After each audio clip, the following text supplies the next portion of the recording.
So I'm making this video that you should never trust horn reinforced knock alone, because as you can see, this Tonkin bamboo is reinforced with the horn insert to make the knock stronger.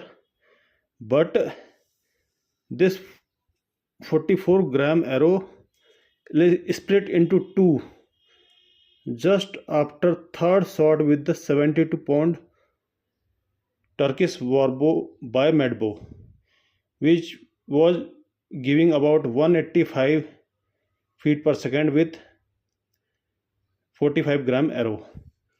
As you can see, this arrow is split into two parts, and I apply this thread after it was split into two, but it is quite recoverable, and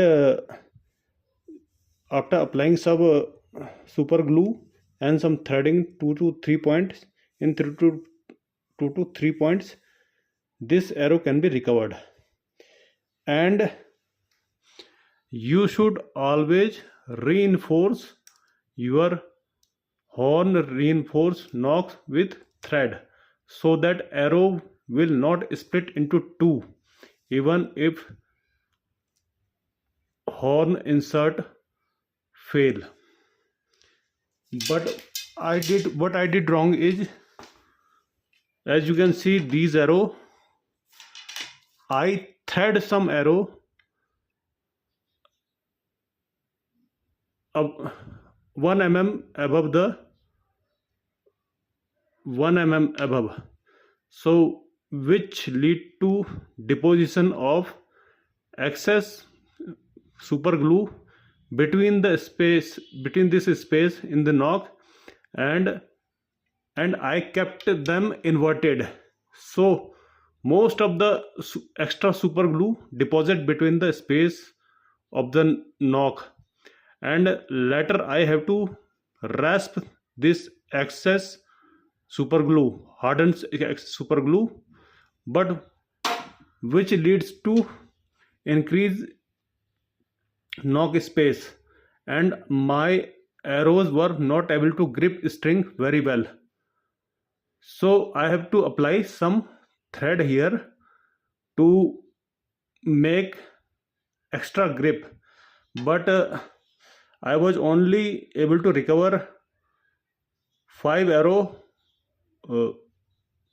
out of 8 or 9 arrows, but these 4 arrows are still lacking grip on the string. So avoid using excess glue and avoid keeping the arrow inverted after you apply glue. So keep it in the mind, and hope you like this video. Thank you. Horn insert in these arrow are only 1.5 centimeter deep. So what went wrong is, at close range shooting I break previous knock of this arrow, so I have to cut damaged knock and dig a new knock in this same arrow. Now as you can see, this knock is about 8 mm deep, and remaining portion of the horn reinforced knock is very small. It is about only 3 or 4 mm is remaining here. So when you order your horn reinforced arrow, you should ask your arrow supplier to give at least 3 mm long horn reinforced knock from the base of the knock, because when knock of the some arrow will break, you can make a new knock in the same arrow and you don't have to throw that arrow. So thank you for watching.